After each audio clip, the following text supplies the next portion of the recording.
Let me see what's going on here at the Red Eye Loft. Well, folks, today I'm standing on this dock, dab smack right here in Lorain, Ohio. Behind me, what you see are the condos where I'm staying at. You can see the Red Eye Loft truck back behind me. Look at the view. The view is just stunning here in Ohio. I am over by Lake Erie.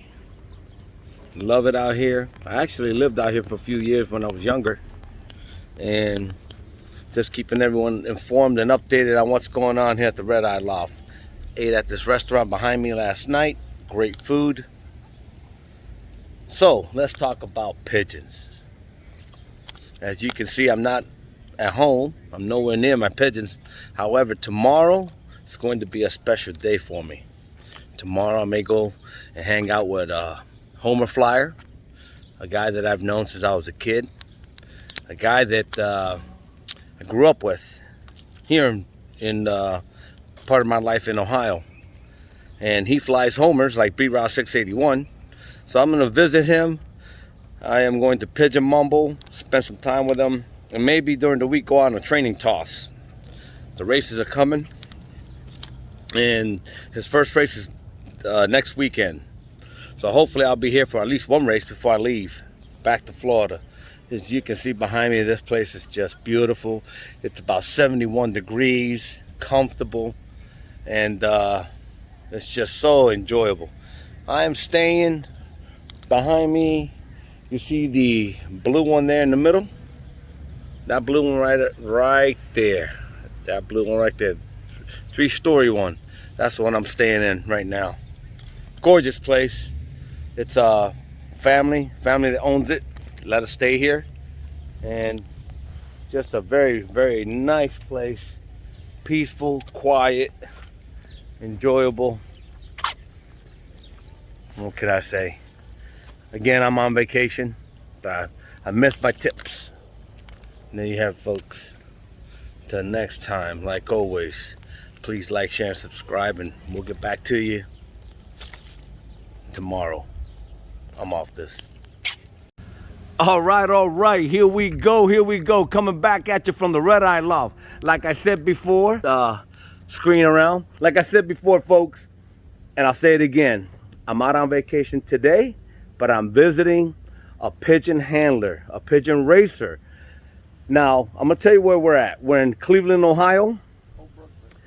Where? Old Brooklyn. Old Brooklyn. Old Brooklyn, Ohio. For all those that don't know, now you know. So, like I said in my previous video, although I'm on vacation, I seeked out a good friend of mine. Back in the day when we were neighborhood kids, we had pigeons. We had all kinds of assorted pigeons. We did all kinds of crazy things with pigeons. And here we go. My friend, longtime childhood friend, Louis Martinez, in Brooklyn, Ohio. Louis, what's the name of your loft? Need for Speed. Need for Speed. I love it. And just a quick, brief background. How long you been handling pigeons?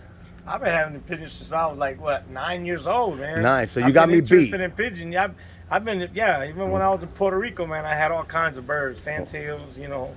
Okay. All kinds of pigeons. All kinds of pigeons. And now you're into the racing homers, like B-Route 681, my twin brother. Yeah. You remember Bobby? He's still in the pigeons. I stayed with the tipplers. Although I have raced with him, I have a little bit of knowledge.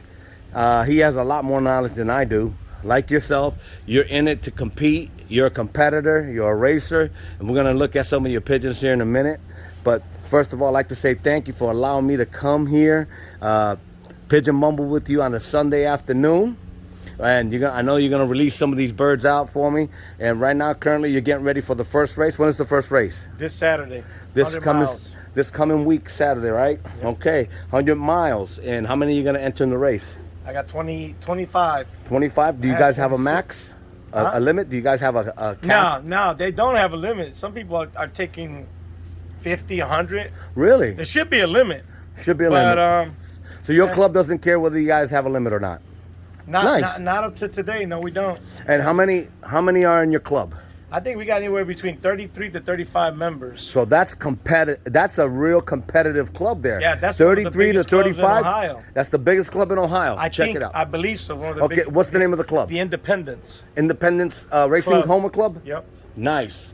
All right, so here we go, folks. Just a quick tour on the outside here, real quick. See what he's doing here. He's got a couple young ones here. Beautiful. Blue checker.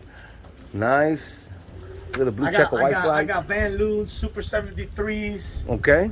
I got Jansen's. Okay. I got some birds from Featherfoot. Okay. Then I think this Cuban guy from Florida. Okay. Over from the Magic Maker. GHC. From Magic Maker. Magic Maker. I Okay. got Scions.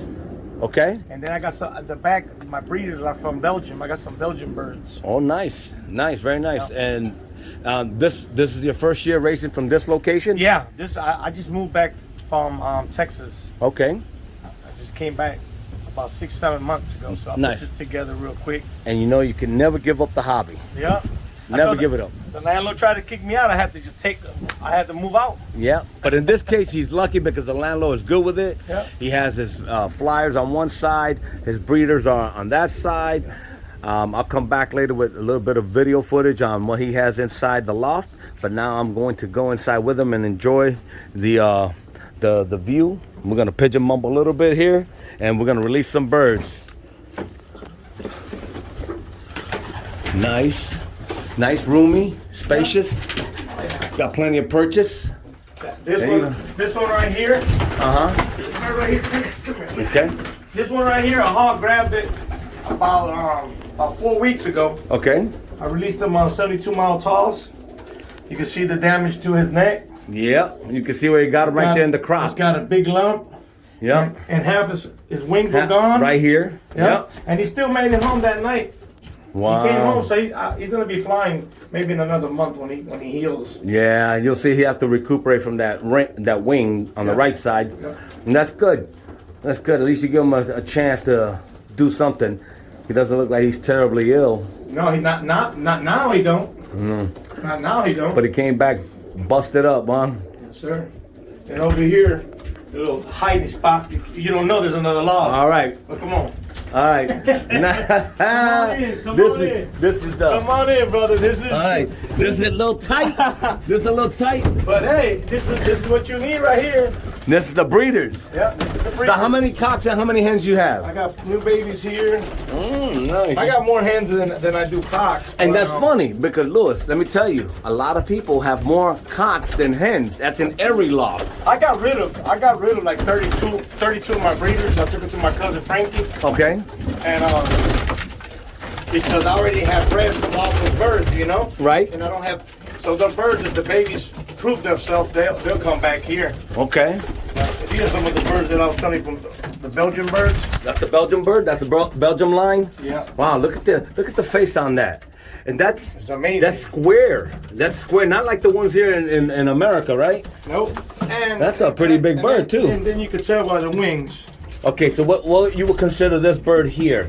What kind of distance that bird would do? Oh, these birds do anywhere between. They could do anywhere between 100 to 400 to 500 to 800. Okay. But these are more shorter distance. We don't have the 800-mile races. It's 700. So these mid-sized birds are good sprinters. They're good for like the 400 to 450. That's what all we race out here. Okay. So it makes no sense to have 800-mile birds. No, I agree. Where the birds are going to fly at a slower speed, you know? Right. Right.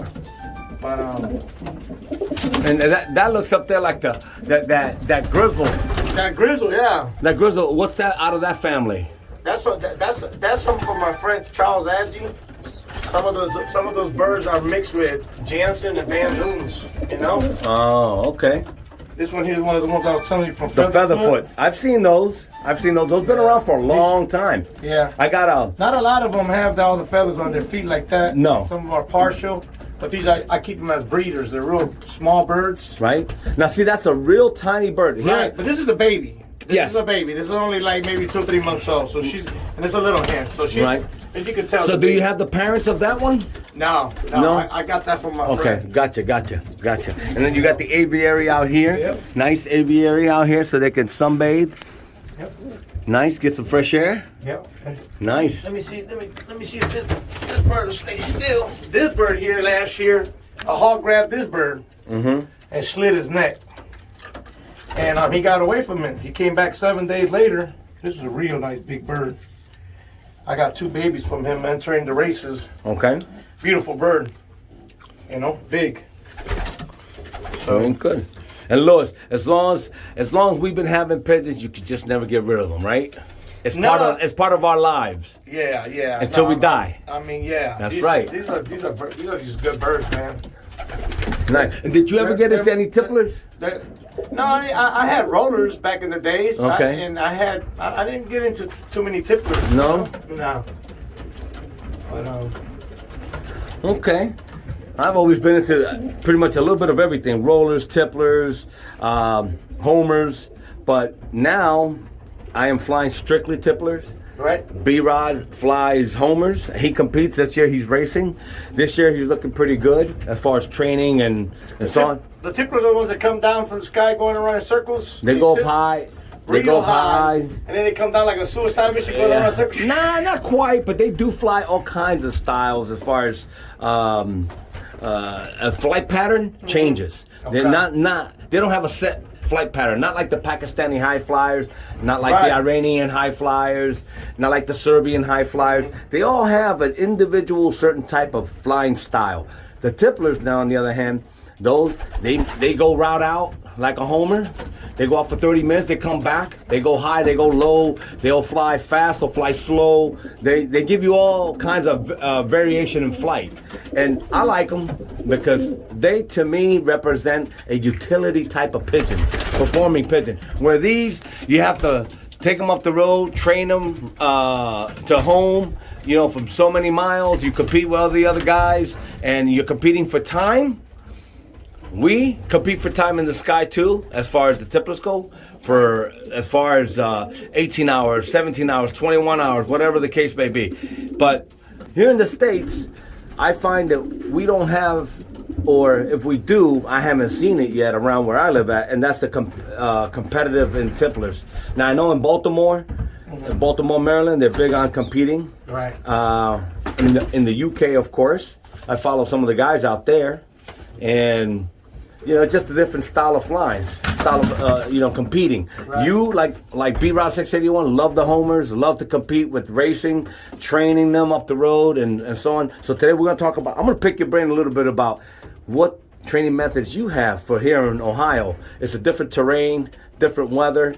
I know you have different training methods, different feeding methods, different medication, supplements. There's 1,000 different things. There's 1,000 different things. Out here, I mean, when we train the birds, I've got a lot of advice from Terry Infinity. Okay. Like the #1 flyers out here in Ohio. Okay. He's been beating everybody. He beats everybody. He's very knowledgeable. He's been teaching me, He's giving you some tips and pointers on what to do. Yep. When the races come from the south. And basically, I live off of 71 and 480. So 71 and 480 is like a landing strip, like an airstrip. Okay. So I stay steady on those streets, on that highway. When the birds hit the air, they see that highway. That's just a landing path. And Charles Edge, he's another friend of mine, pigeon flyer, and he's always told me the same thing. This is gonna be your first year competing in that club? Yeah. Okay. Yep. All right. Yeah. So, I'm interested in seeing how you do on the results. Well, if you're gonna be here, you're gonna be here next Saturday. I should be here. If you should be here, man, I'm gonna surprise my club. I'm gonna end up winning that race. I got good faith. I got my friend telling me the same thing. My birds are routing good. They're coming in good. Okay. I've been training for the last month.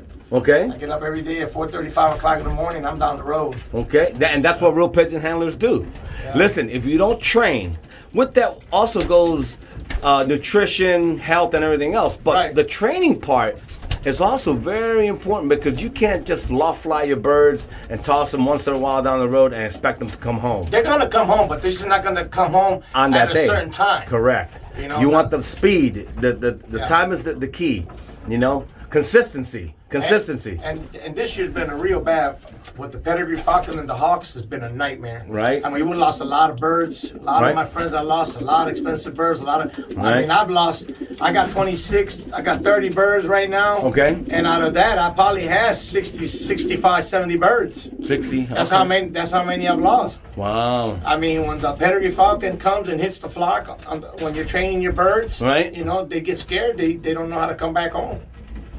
And last week I let my birds out on the 105 miles, and I lost a bird. The pack didn't come in together. It came busted up. It came in three different you know, birds came out at different times, three different batches, you know.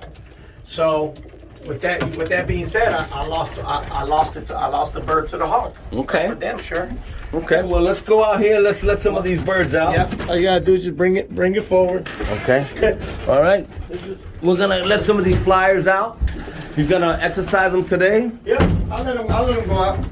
Hey, that's the only way you're gonna win races, man. Let me get them on the Avery over here. Come on, let's go. Okay. Come on, let's go. Let's go. Come on. So you get them out through. Come on. You push them in. Oh, you get them out from the top.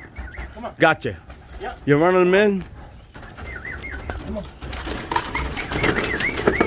Come on. Run them in. Come on. Go ahead, push it down. Push it. There you go. Okay. Now we're good, man. Okay. Now Slide that door. This is the good part about it. Which way you release? Through the door or top? Top. Okay. That's exactly. Come on, let's go, baby. You release through where you trap. There you go. Go. There we go.